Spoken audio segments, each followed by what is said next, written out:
dama bokk ci victime mi ay moom Anita Diop. yàgg may sosal rek ci anam bu mu mënti doon mais bon xam nga le capitaine Seydina Oumar Touré maa ngi koy nuyu au passage di sama camarade de promo à la faculté de droit donc li mu njëkk a def comme post ci Facebook daf ne woon du ko plainte parce que tout le monde sait que waxul dëgg moom ci boppam xam na ne waxul dëgg ñun ñi it xam nañ ne waxul dëgg mais grawul quoi maintenant je pense que j'ai commenté en lui disant que ni ce n'est pas yow plainte bi maanaam yow lim la waxal quoi lim la sosal mais kii li mu sosal ci sénégalais dafa bari. li mu def ci mal dafa bari. foo xamante ne saa doo ko sax njot kii. tas na ay kër tas na ay sëy tëj lu na ay nit yoo xamante ne dara ba dara booloo jeex defuñu ko ñu dund ay moments yu très très très difficile te dafa ñeme yàlla. waa kanam moom. dafa avocat wu kooku nu mu tuddati maître Gabi Sow. waaw mu porté ma plainte parce que nee na dama koo diffamé huissier woo ma ne ma dama lay jox plainte bi ma ne ko nekkuma sama kër mais maa ngi nii di dem Kéwoulo adresse bi mi ngi nii nañ fa daje ci diggante bi la secrétaire de Babacar Touré Marème Mbaye ma ne ko bu fa ñëwee jël ko ci diggante bi ma am contretemps mujjumaa jaar foofu noonu foog na bi kooku di ñëw Marème elle a reçu l'ordre de Babacar bul laal daraam parce que man la porté woon plainte Babacar Touré ak docteur Alfousseyni Gaye comme que gisuma jour boobu noonu man ci sama bopp maa woo maître Gabi Sow ne ko ana plainte bi xam nga ne kooku dawul plainte ma ne ko ana plainte bi jotaguma ko huissier bi déggatuma ko Anita Diop ne Pa Moussa ñu ngi koy wër ci réew mi mu ngi daw dem nañ xaw ma fan ma ne ko man dimanche bu nekk maa ngi ak Pa Ousmane ku nekk xam na fa sans limite féetee ñëwal xaar ma ci suuf maa ngi war fajari ñëpp xam nañu édifice fa mu nekk ñëwal xaar ma kon mu daw ma jéemu maa daw te man maa woo nit ki sax di ko laaj plainte bi fu mu toll. lu mu la waxoon bi nga ko laajee plainte bi. bi nga ko woowee mu laaj lu mu la wax. Qui ne s'en occupe pas ce sont ses avocats qui s'en occupent nangam.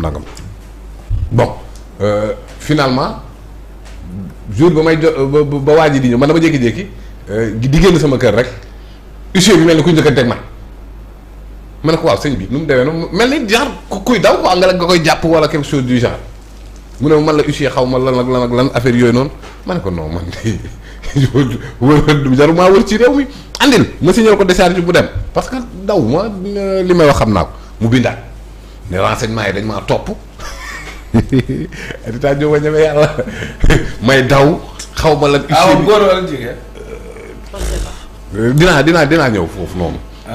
xam nga renseignement yi dañ maa topp ma jaar xaw ma fan wax nettali ay sosam yu kenn xamul fu mu ne ci laa xamee nag kii moom mytho la mais finalement bañ demee ba ca bis ba ca pandaw ga. bisu procès ba. boobaa de moom waroon naa posté waat ne maître Gabi Sow ñëwul nag Pa Moussa moom copp la fa def man ak docteur Alfousseyni Gaye ñoo fa njëkk jour boobu lañ doon jugé Falla Fleur.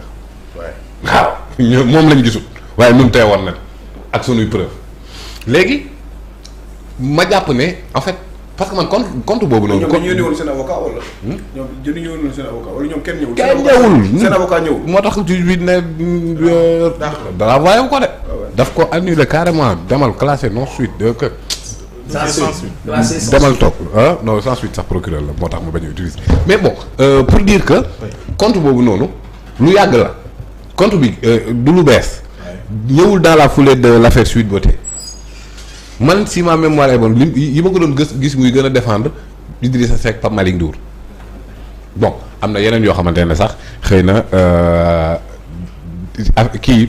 la suite de cette affaire là. dina ko leeral mais man dama jàpp nag même capture de localisation yooyu. noonu capitaine Toye. pour man loolu ay kii VPN la pour brouiller les pistes.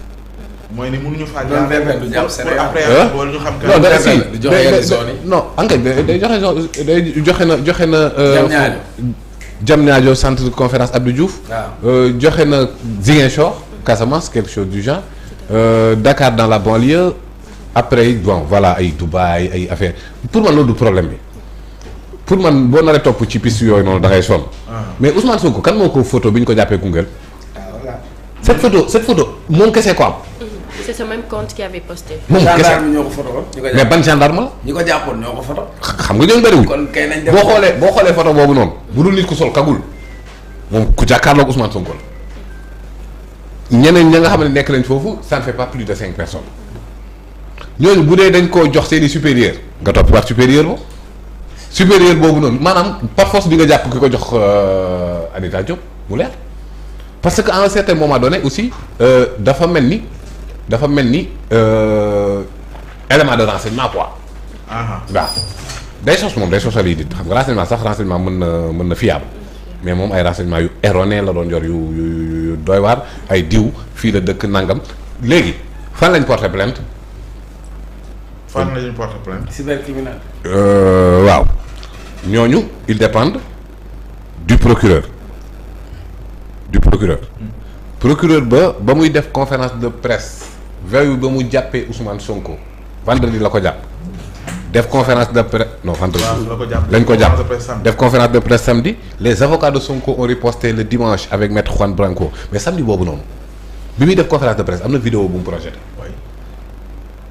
bi mu projeté vidéo man nee naa vidéo bi xàmmee naa ko quelque temps Anita posté ne moom am mu ngi déclaré fierté am d'avoir contribué ci arrestation Ousmane Sonko maanaam c'est quoi sa contribution exactement la vidéo que le procureur avait projetée vidéo boobu ci montage ban pàcc ci vidéo parce que vidéo boobu moom bëri na montage bi laa la wax avec ak effets spéciaux yooyu digne de Hollywood on se rappelle ah yooyu ñu doon kii ñëpp montage yu Anita Diop la comment ça montage yu Anita Diop moom ba Anita Diop elle s'en félicite d'avoir elle oui elle la s'en félicite Anita kay du turu jigéen ah Anita du turu góor moo tax ma ne elle waaw elle s'en félicite de dire que ni moom contribuer léegi moom moo tax waxoon naa ko fii ci radar maanaam procédure judiciaire boo xamante ne faux compte moom mooy contribuer à truc mënu mën a à quoi que ce soit. oui boo nee faux compte. non c'est-à-dire dama bëgg a wax rek ne.